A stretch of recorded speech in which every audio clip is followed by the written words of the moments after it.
Hi, my name is Anaka and I'm from Sydney, but currently living in Tokyo, Japan.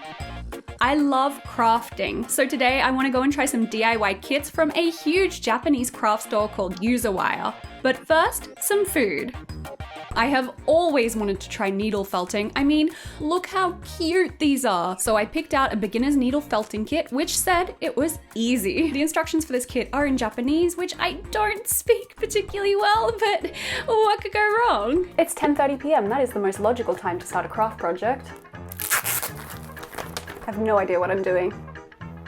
Help.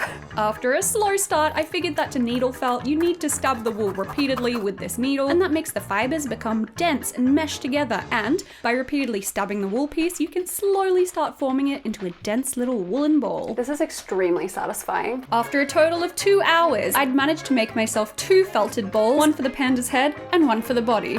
I also discovered that needle felting is somewhat dangerous. I stabbed myself several times, as you can see from the band-aids on my fingers. 2 balls made, 2 fingers down. So the trick to this is not stabbing yourself. It was now time to make the panda's ears from the darker grey wool and then attach them to the head. I think this ear is much too big. Oops. I struggled a little bit, but I got there in the end. The ears are way too big. Then it was time to give the panda some eyes, a nose, and cute little rosy pink cheeks.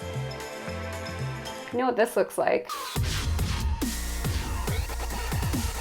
Then to attach the head to the body, first I needed to stab through the poor panda with 2 needles to hold the 2 bits together, and then repeatedly stab around the neck to join them up. They're attached. And the final step is drilling holes in the head so I can attach these eyes using some craft glue.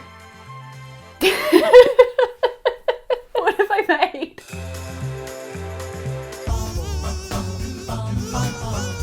Well, I can't say I particularly enjoyed that so much as it felt like a chore, because felting, huh? Good night.